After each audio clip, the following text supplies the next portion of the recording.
Assalamualaikum warahmatullahi wabarakatuh. Salam sehat, salam guru penggerak. Perkenalkan, saya Iwan Talib SPD, calon guru penggerak angkatan 11 dari SMA Negeri 15 Ambon, Provinsi Maluku.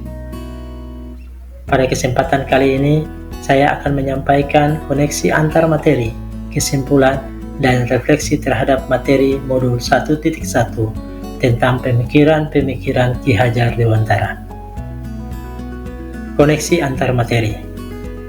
Ki Hajar Dewantara merupakan salah satu tokoh perjuangan yang berjuang di bidang pendidikan pada zaman kolonial, di mana pendidikan zaman kolonial yang merupakan cikal bakal pendidikan Indonesia setelah kemerdekaan dengan berdirinya Taman Siswa yang berdiri pada tahun 1922.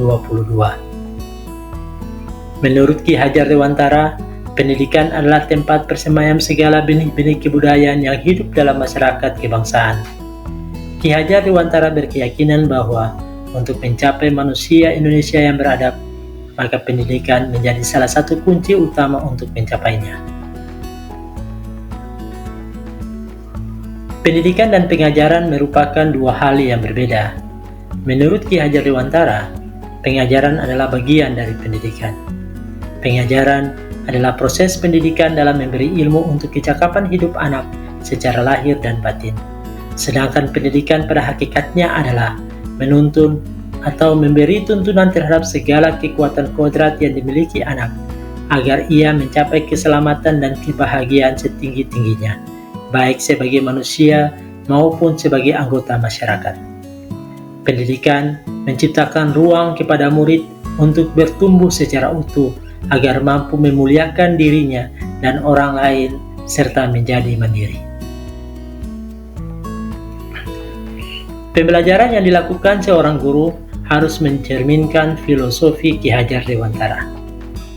Ada 6 pokok pemikiran filosofi Ki Hajar Dewantara, antara lain: pertama, pendidikan sebagai tuntunan. Dalam konteks budaya, menuntun diwujudkan dalam keteladanan guru dalam proses pendidikan, baik keteladanan sikap, karakter, dan perilaku. Karena anak belajar dari apa yang mereka lihat dan rasakan. Menuntun juga berarti mendidik dan mengajar anak sesuai potensi, minat, dan bakatnya. Kedua, kodrat alam dan kodrat zaman. Pendidikan harus mempertimbangkan kodrat alam dan kodrat zaman, karena kedua hal ini tidak dapat dipisahkan dari diri anak. Seorang anak telah memiliki kodrat alam seperti potensi, bakat, kemampuan yang unik berbeda-beda satu sama lain, sehingga guru diharapkan mampu memfasilitasi mereka agar bisa tumbuh maksimal sesuai jenjang usia mereka. Pembelajaran akan menjadi menyenangkan jika dilakukan sesuai kodrat alam, yaitu bermain, sedangkan kodrat zaman yaitu bagaimana guru mampu membimbing anak agar siap hidup mandiri dalam zaman yang terus berubah. Yang ketiga, guru ibarat petani yang menyiapkan lahan, memupuk, mengairi, dan membersihkan hama agar bibit tumbuh subur, berbunga, dan kemudian berbuah. Petani dapat mengupayakan bibit dengan sebaik-baiknya, tapi tidak mengubah kodrat bibit menjadi tanaman lain. Guru dapat mengupayakan bertumbuhnya potensi anak dengan sebaik-baiknya, tapi tidak dapat mengubah kodrat anak. Yang keempat, prinsip bukan tabulasi rasa. Anak lahir bukan kertas kosong yang bisa diisi oleh orang dewasa sesuai kehendaknya. Anak sudah membawa garis-garis dan coretannya masing-masing.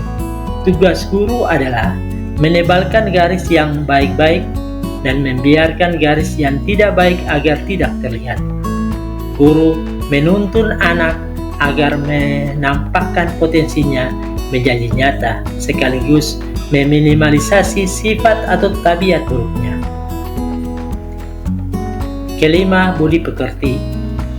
Pendidikan itu adalah benih-benih kebudayaan yang dapat mengantarkan murid pada budi pekerti, olah cipta, olah rasa, olah karsa, dan olahraga yang luhur. Ki Hajar Dewantara meyakini bahwa pendidikan tidak hanya seharusnya menghasilkan individu yang cerdas secara intelektual, tapi juga harus mampu membentuk karakter yang baik dan luhur. Budi pekerti menurutnya adalah landasan moral yang menjadi pondasi utama dalam pembentukan manusia yang baik. Ia dapat berperan dalam menjaga keharmonisan dan keadilan sosial untuk menciptakan manusia Indonesia yang berkualitas dan bermartabat. Yang keenam, berhamba pada murid. Ini berarti pendidikan mengutamakan anak dan berpusat pada anak serta memuliakan anak. Pendidikan dilakukan untuk satu-satunya tujuan, yaitu membuat anak menjadi selamat dan bahagia. Kesimpulan. Berdasarkan uraian di atas dapat disimpulkan bahwa murid harus dipandang dengan rasa hormat dan menjadi pusat dalam pembelajaran. Guru dan murid memiliki kedudukan yang sejajar dalam dunia pendidikan. Anak adalah hal yang paling bernilai. Guru harus menerima bermacam-macam anak yang berbeda sesuai kodrat dan fitrahnya. Guru diibaratkan sebagai petani yang harus mampu memfasilitasi tumbuh kembang keanekaragaman tersebut, selalu menciptakan ekosistem belajar yang menyenangkan, dan selalu membingkai dalam nilai-nilai luhur Pancasila.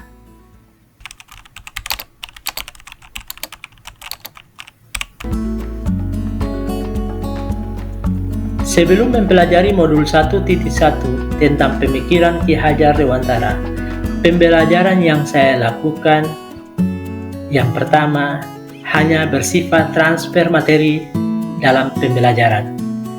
Saya memandang pendidikan pentingnya transfer pengetahuan guru kepada siswa, sehingga guru harus aktif mengajar dan siswa duduk di tempat duduknya masing-masing. Yang kedua, dalam pembelajaran yang saya lakukan, lebih sering menggunakan metode atau strategi yang bagus menurut saya, tapi tidak pernah memperhatikan kebutuhan siswa seperti apa yang mereka inginkan. Yang ketiga, saya tidak pernah membuat kesepakatan bersama antara saya dan murid pada saat mengawali pelaksanaan pembelajaran. Yang keempat, saya sangat menginginkan dalam proses pembelajaran yang saya lakukan, siswa harus tertib, duduk rapi, diam dengan pandangan yang terpusat pada gurunya, dengan harapan apa yang guru sampaikan dapat membuat siswa dengan mudah memahami materi. Dan yang kelima, berfokus pada kegiatan pembelajaran pada ketuntasan target kurikulum dalam satu semester seperti yang tertuang dalam dokumen program tahunan. Mengutamakan ketuntasan kurikulum merupakan hal yang penting dengan tercapainya standar angka yang tinggi, sehingga hasil akhir dalam pembelajaran diharapkan anak mampu mengerjakan ujian dan tugas dengan benar dan memperoleh hasil yang baik.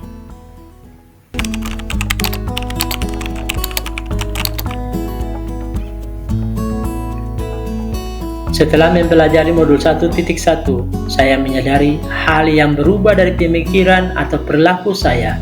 Setelah mempelajari modul ini adalah perubahan dalam pola pikir saya terhadap sifat siswa dalam pembelajaran. Saya percaya murid punya inisiatif belajar mesti tidak disuruh guru. Ternyata niat murid ke sekolah tidak sama. Ada yang ingin menggapai cita-citanya, ada juga yang datang ke sekolah karena rutinitas semata, bahkan ada juga yang hanya sebatas uang jajan atau mendapatkan teman pribadi.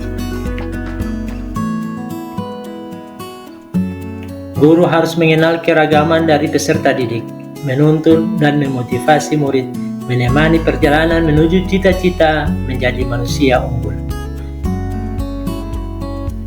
Siswa seharusnya diposisikan sebagai subjek pendidikan yang memegang peran penting terhadap jalannya pembelajaran.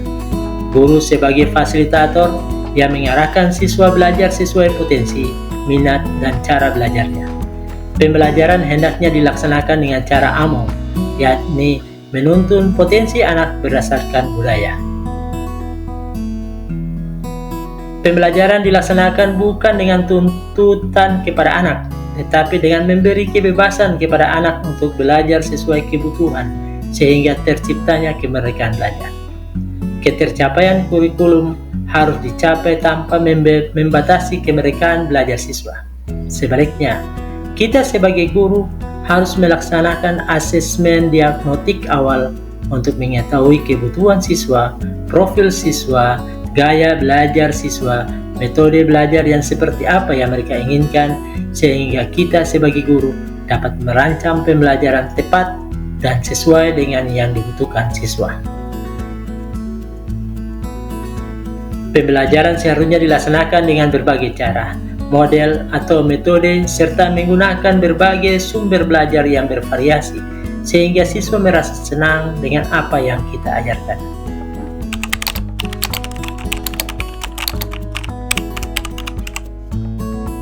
Hal yang pertama saya lakukan adalah berliterasi.